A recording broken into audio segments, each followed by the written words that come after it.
Bonjour, voici la deuxième vidéo que je vous propose donc sur le sacrement du baptême. Dans la première, nous avons davantage vu des éléments de fond sur le sacrement du baptême. Là, j'aimerais m'arrêter sur quelques rites de la célébration de ce sacrement. Et on va faire, si vous voulez, un petit retour en arrière pour comprendre les gestes actuels du sacrement du baptême.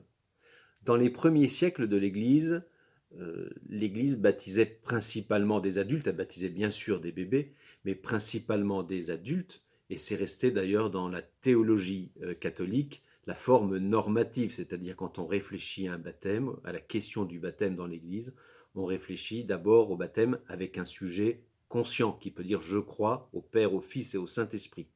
Mais évidemment, l'Église a baptisé les enfants très vite pour ceux qui le demandaient, parce que c'est un cadeau inestimable que des parents peuvent faire à leur enfant. Et donc, je vais vous expliquer un petit peu les rites du baptême à la période antique, peut-être à la période de Saint Augustin, qui était évêque d'Hippone. Et derrière moi, ici, vous voyez les ruines du baptistère dans lequel Augustin baptisait dans les années 410-420, donc dans le nord de l'Afrique, qui était profondément chrétienne à ce moment-là. Il y avait un jour où l'on baptisait au 5e siècle, 4e, 5e siècle, c'était la nuit de Pâques. On se préparait au baptême de manière forte pendant plusieurs années, très souvent, mais 40 jours avant le baptême, il y avait un temps fort de catéchèse, de jeûne, de prière aussi avec la communauté chrétienne. Et c'est un tout petit peu plus tard que ces 40 jours ont été transformés à ce qu'on appelle le temps du carême. Donc le carême est vraiment profondément orienté vers la préparation à ce sacrement du baptême, ou alors le renouvellement pour ceux qui sont déjà baptisés depuis des années dans la foi chrétienne. Et probablement qu'aujourd'hui, on a à redécouvrir ce sens du carême comme un temps de formation profonde de notre vie chrétienne, qui est une formation permanente. Et l'arrivée de nombreux catéchumènes adultes dans nos communautés paroissiales nous aide à redécouvrir le sens de notre propre baptême. Donc, comment on baptisait au IVe siècle? Je vous dis, c'était la nuit de Pâques, parce que la plus grande nuit, je vous l'expliquais aussi la dernière fois, c'est la nuit où on célèbre la mort et la résurrection de Jésus, et par le baptême, nous sommes greffés à la mort et la résurrection de Jésus. Donc les catéchumènes se présentaient au baptistère, qui était un élément extérieur à l'église, juste à côté.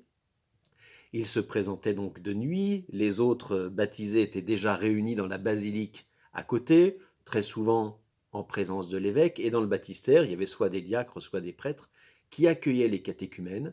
Les catéchumènes rentraient dans ce bâtiment, se dévêtaient, retiraient leurs habits pour en passer de nouveaux après, pour montrer qu'ils avaient franchi une nouvelle vie. Et puis ils arrivaient dans une salle très souvent octogonale, c'est-à-dire à 8 côtés, parce que le chiffre 8 dans la théologie chrétienne, c'est le chiffre de la parousie, de la vie éternelle qui commence.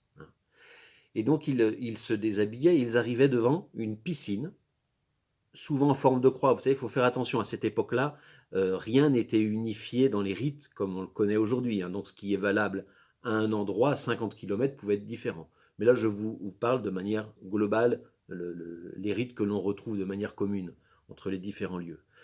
Donc cette piscine était en forme de croix, il y avait souvent de l'eau courante dès que c'était possible, et puis il y avait un escalier de 3 marches qui descendait dans cette cuve, et un escalier côté ouest, un escalier côté est. Le catéchumène se présentait en haut de l'escalier côté ouest, il se retournait vers l'ouest, et puis il crachait à l'ouest en disant je renonce à toi, Satan et toutes tes pompes. L'expression les pompes de Satan, ça remonte à cette époque. Déjà pour dire, ben voilà, par le baptême, je vais passer du prince des ténèbres au prince de la vie. Donc un rejet de Satan, ce que l'on fait toujours aujourd'hui dans le baptême, avec quand on rejette le mal, rejetez-vous le péché, rejetez-vous Satan, et que les uns et les autres on répond oui, je le rejette. Donc première étape, renonciation au mal. Ensuite, la personne descendait ces 3 marches pour descendre dans l'eau courante qu'il y avait dans le fond du baptistère. Vous voyez bien, 3 jours, c'est les 3 jours que Jésus passe au tombeau.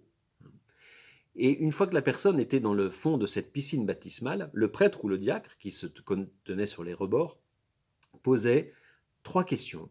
Crois-tu au Père? Crois-tu au Fils? Crois-tu au Saint-Esprit? La plupart du temps, après chaque question, la personne était plongée totalement dans l'eau. Vous voyez bien, dans l'eau, on ne peut pas respirer, c'est le lieu de la mort. Mais quand la personne sortait, elle respirait à nouveau. Imaginez un petit peu la scène, le prêtre posant la question, crois-tu au Père?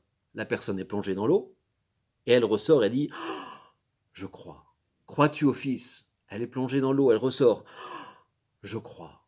Crois-tu à l'Esprit Saint? Plongée dans l'eau, elle ressort, je crois. Vous voyez, ce geste que j'essaie de vous mimer montre bien que c'est un nouveau souffle qui rentre en nous, comme le souffle à l'origine de la Genèse, lorsque Dieu souffle dans les narines d'Adam pour lui insuffler la vie. Le baptême, c'est la recréation. Nous sommes créés à nouveau à l'image de Dieu, comme à l'origine du dessein de Dieu, à l'origine des temps. Une nouvelle vie commence en nous. Et une fois que la personne avait dit ces 3 Amen en réponse à la profession de foi, ces 3 je crois, elle remontait par l'escalier en direction de l'Est. Et vous voyez bien, tous les jours il se passe la même chose. L'Ouest, c'est le lieu du soleil couchant, l'Est, c'est le lieu du soleil levant. La symbolique était forte. C'était de dire, et ça l'est encore pour ceux qui ont la chance d'avoir des beaux baptistères comme ceci, c'était de dire par le baptême, je passe de la nuit au jour, de la mort à la vie, des ténèbres à la lumière. Un passage que l'on faisait à ce moment-là avec tout son corps. Nous passons du prince des ténèbres au prince de la vie. Et lorsque la personne remontait cet escalier en direction de l'Est, on lui passait une première onction d'huile sainte, de Saint-Crème, sur l'ensemble du corps, pour dire qu'elle était, alors, du verbe oindre, elle était oint, et c'est le même mot, oindre en grec, c'est ce qui a donné naissance au terme de Christ. Le Christ, ça veut dire le oint, celui qui est oint par le Père, choisi par le Père. Nous-mêmes, par le baptême, nous sommes choisis par le Père. Et puis ensuite, cette personne est rentrée pour la première fois dans la basilique où toute la communauté chrétienne était réunie en cette vigile pascale. Et là, l'évêque l'accueillait, au milieu, nous dit saint Augustin, de cris de joie et d'alléluia nombreux. Et lorsqu'elle se présentait, cette personne, ou ces personnes, parce que c'était par dizaines, voire par centaines à cette époque, elle se présentait devant l'évêque, et là l'évêque prenait à nouveau le Saint-Crème et lui faisait une onction d'huile sur la tête. Sur le front, pardon, excusez-moi. La première onction, c'était sur tout le corps, dans le baptistère, et sur la tête. C'est l'onction d'élection, comme on l'a fait en France, par exemple, pour nos rois, pour dire tu es choisi par Dieu. Et là, l'évêque, lui, faisait une onction sur le front, c'est-à-dire un sceau. Tu es marqué de l'empreinte de Dieu. Dieu est ton propriétaire. Et vous savez que plusieurs fois dans l'Ancien Testament, on nous dit que notre Dieu est un Dieu jaloux. La jalousie dans la vie humaine, c'est pas beau, mais quand c'est de la part de Dieu, il n'y a rien à craindre. C'est-à-dire, il nous dit, tu es à moi. Eh bien, retenons cela, si vous voulez, du baptême. Nous, par le baptême, nous appartenons à Dieu. Nous sommes tenus à lui, greffés à lui. Rien ne pourra nous séparer, pas même la mort. Et c'est ça le message du baptême. En nous est insufflée la vie éternelle. Quel cadeau, ce sacrement du baptême.